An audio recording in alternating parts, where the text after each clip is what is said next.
Hello everyone, welcome back to my channel. तो दोस्तों, स्वागत है आप सबका हमारे चैनल पर, जहां हम बातें करते हैं फैशन, ब्यूटी, लाइफ स्टाइल, पूजा पाठ से जुड़े हुए ऑल इन टॉपिक पर। और मैं आपके साथ शेयर करती हूँ अपनी लाइफ का एक्सपीरियंस। दोस्तों, हरे कृष्णा, राधे राधे। कैसे हैं आप सब? आशा करती हूँ आप सभी लोग अच्छे होंगे, स्वस्थ होंगे। मैं भी बिल्कुल ठीक हूँ और स्वास्थ्य में थोड़ा सा उतार चढ़ाव चल रहा है इस समय। तबीयत मेरी थोड़ा ठीक नहीं है।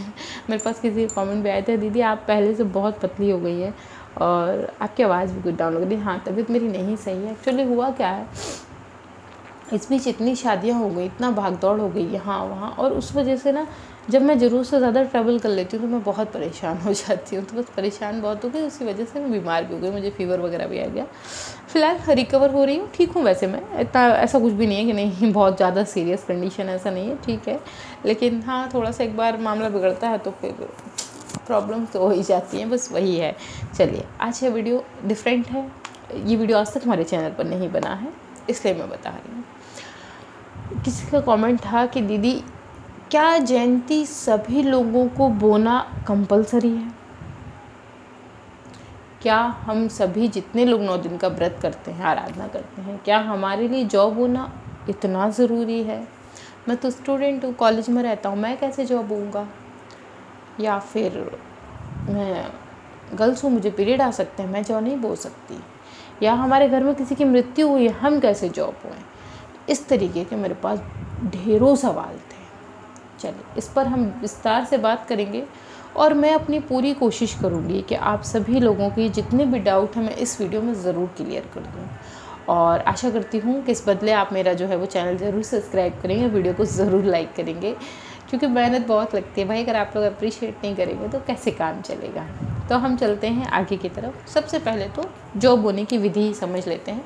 वैसे अगर आपके जौ नहीं उगते हैं, कम उगते हैं, पीले उगते हैं, काले उगते हैं, या जो भी प्रॉब्लम है, मैंने एक डिटेल वीडियो बनाया है, उस पर मैंने आपको जॉब बोकर दिखाई है। जॉब होने के लिए 1-2 दिन पहले आप जिस भी चीज़ से जॉब होना चाहते हैं, गेहूं से, जौ से, सप्तधान से, उसको भिगो लीजिए, मिट्टी को साफ़ कर लीजिए, छान लीजिए और 2-3 दिन मिट्टी में अच्छे से पानी डालिए ताकि मिट्टी सॉफ्ट हो जाए और आपकी जॉब बढ़िया से निकल आए। ठीक है, ये तो है एक साधारण सी विधि। अब जॉब बोएं कहाँ? बांस की डलिया में बो सकते हैं, पीतल की प्लेट में बो सकते हैं, चांदी की प्लेट में बो सकते हैं, ज़मीन में बो सकते हैं। पत्थर, 4 जो पत्थर होते हैं उनको इकट्ठा लगा के उनके ऊपर मिट्टी बिछा के उसके ऊपर भी बो सकते हैं। गोबर की ढेली लगा के उस पर बो सकते हैं। नहीं जगह है, कलश के बगल में जो है वो कलश के ऊपर गोबर चिपका के मिट्टी लगा के उसमें भी जॉब बोई जा सकती है। तो ये तो मैंने आपको बता दिया कि जो हम कैसे बो सकते हैं, कहाँ बो सकते हैं। अब क्या सभी लोगों को जॉब होना कंपलसरी है? नहीं, सभी लोगों को कंपलसरी नहीं है। अगर आप नहीं बोना चाहते तो मत बोइए, कोई ऐसा ज़रूरी नहीं है कि नहीं हम 9 दिन का व्रत कर रहे हैं तो हमारे लिए जॉब होना बहुत ज़रूरी है। नहीं, ऐसा बिल्कुल भी नहीं। हाँ, अगर आप घट स्थापना करवाना चाहते हैं, आप खुद से नहीं कर पा रहे हैं या फिर आप उनकी देखरेख नहीं कर पाएंगे, तो आप मंदिर में जाके बोल सकते हैं कि एक घट स्थापना आपके नाम की भी की जाए। वहाँ आपको जो भी 1000-500 रुपये देने होंगे, आप उनको देके अपने नाम की घट स्थापना करवा लें। मंदिर में जो है सिद्ध पीठ जहाँ होती है वो कर देते हैं और उनकी देखरेख करते हैं आपके एवज़ में, उसका प्रभाव आपको भी पड़ता है, ऐसा नहीं है। तो ये एक विधि है जो मैंने बताई कि अगर आप करना चाहते हैं तो ऐसे कर सकते हैं। किसी का मेरे पास कमेंट आई, दीदी हमने पिछले साल जॉब बोए थे, अब हम इस साल भी हमें बोने पड़ेंगे क्या? अगर आपने पिछले साल बोए थे नवरात्र में जॉब, शरद नवरात्र में, और आप चैत नवरात्र में नहीं बोना चाहते तो कोई बात नहीं, लेकिन अगली जो शरद नवरात्र आए उसमें ज़रूर बोएं। मैं हमेशा एक बात कहती हूँ कि हम किसी भी पूजा करने से पहले संकल्प लेते हैं, और जब हम संकल्प लेते हैं तो हमें ध्यान रखना चाहिए कि हम जो संकल्प ले रहे हैं वाकई उसे पूरा कर पाएंगे या नहीं कर पाएंगे। ठीक ना?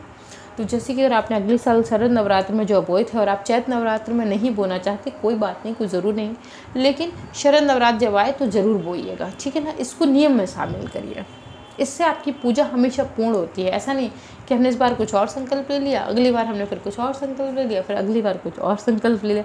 मन को नहीं बदलना है। पूजा तो इसी का नाम है जहाँ ध्यान केंद्रित हो जाए। अगर यही मन विचलित होगा तो पूजा कैसे होगी? पहली चीज।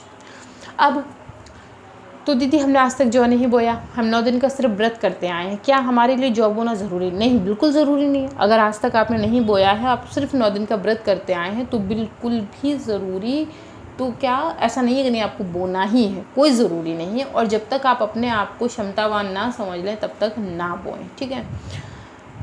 नेक्स्ट, अगर आपके घर में किसी की मृत्यु हुई है इसी साल, तब तो गलती से भी ना बोएं।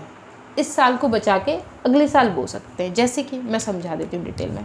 आपके घर में पहले से नवरात्रि की पूजा होती आ रही है क्रम से, आप जो भी बोते आ रहे हैं सब होता आ रहा है, लेकिन अचानक से इसी साल अगर किसी की मृत्यु हुई है तो फिर इस साल में पढ़ने वाली या जब तक जिस व्यक्ति की मृत्यु हुई है उसको 1 साल 1.25 साल कंप्लीट नहीं हो जाता है, तब तक आप घर में जौ नहीं बोएंगे, तब तक जौ नहीं बोए जाते हैं, ठीक है। 1 साल के बाद फिर आप कर सकते हैं, चूँकि 1 साल में शरद चैत की दोनों नवरात्र आती हैं और हम दोनों को स्किप करके फिर अगले साल से शुरू करते हैं, होली चल जाने के बाद, ठीक।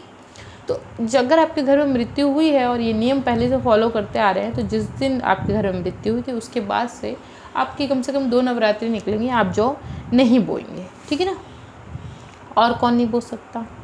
अगर आपके घर में बच्चा पैदा हुआ है, ठीक है।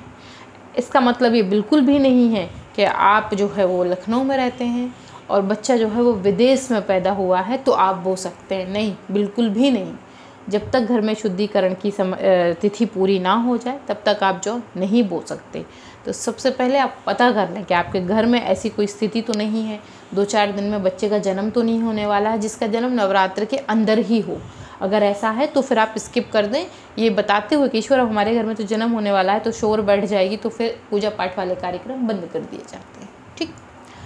अगर आपको पता हो, देखिए मैं बहुत खुल के बात करती हूँ अपने चैनल पे, कभी लोलो छोपो की बात नहीं करती, ये बहुत स्पष्ट सी बात है। हमें 2 सत्य बिल्कुल पता है, जो आएगा वो जाएगा और जब वो जाएगा तभी कोई नया आएगा। ये क्रम है इस जीवन का और यही सत्य है। आप इसे चाहे जल्दी माने चाहे देर में माने, लेकिन ये सच है। तो अगर आपके घर में कोई ऐसे बुज़ुर्ग हैं जिनके लिए डॉक्टर ये कह चुके हैं कि भाई जो भी 2-4-10 दिन इनके पास है, महीना भर है, इनको खिलाइए पिलाइए, इनकी सेवा करिए और यही जो है वो इनका अच्छा समय है बस, तो फिर अगर आपको ऐसी कंडीशन पता है कि अगर ऐसी स्थिति है तो फिर आप जौ ना बोएं नवरात्र में, इसलिए कि पता नहीं कब उनका बुलावा आ जाए, वो कल चल बसें, तो आपका ये जो सब है ना इसमें आप हाथ पैर नहीं लगा पाएंगे, फिर जो जहाँ है वहीं छोड़ना पड़ेगा। तो जानबूझ के कोई गलती करने से बेहतर है कि हम पहले ही सावधान हो जाएं, कोई फ़र्क नहीं पड़ता, ठीक है। तो मैंने आपको स्थिति बता दी कि अगर आपको पता है कि आपके घर में किसी की मृत्यु निकट होने वाली है, कोई ऐसा है जो एकदम चारपाई पे आपको लग रहा है कि नहीं डॉक्टर ने बोल दिया है 2-4 दिन में स्थिति नहीं ठीक रहेगी, सामान्य रहेगी, आजकल व्यक्ति को खुद अंदाज़ा लग जाता है और पहले भी लग जाता था। आजकल कोई नई टेक्नोलॉजी नहीं आ गई, सामने वाला देख के नहीं, जैसे हम किसी घर जाते हैं दिखाते हैं बताते यार उनको देख के लग नहीं रहा है कि वो 2-4 दिन और सर्वाइव करेंगे, ऐसी स्थिति खुद ही समझ में आ जाती है। तो अगर आपके घर में ऐसी कंडीशन है, आपको पता है परिवार में किसी की ऐसी कंडीशन है, तो फिर आप उसको तुरंत वहीं छोड़ दें, उसको जो है वो सर पे लेके बहुत ना घूमें कि नहीं हम तो करेंगे, नहीं हम तो करेंगे। ऐसा करने से आपको दोष लगता है, कन्फर्म लगता है, कोई कहने वाली बात नहीं है।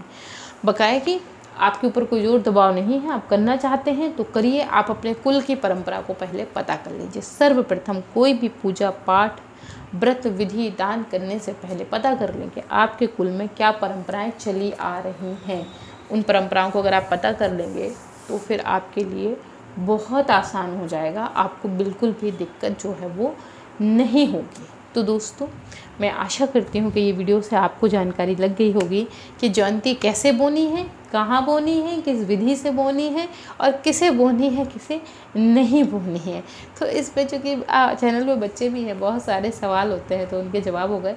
और मेरे पास किसी का कमेंट आया था कि दीदी आपकी फिंगर जो है वो हाथ बड़े स्मूथ नज़र आते हैं, आप क्या लगाती हैं? भाई कुछ नहीं लगाती ऐसा कुछ नहीं है, कोई स्पेशल ट्रीटमेंट करती हूँ।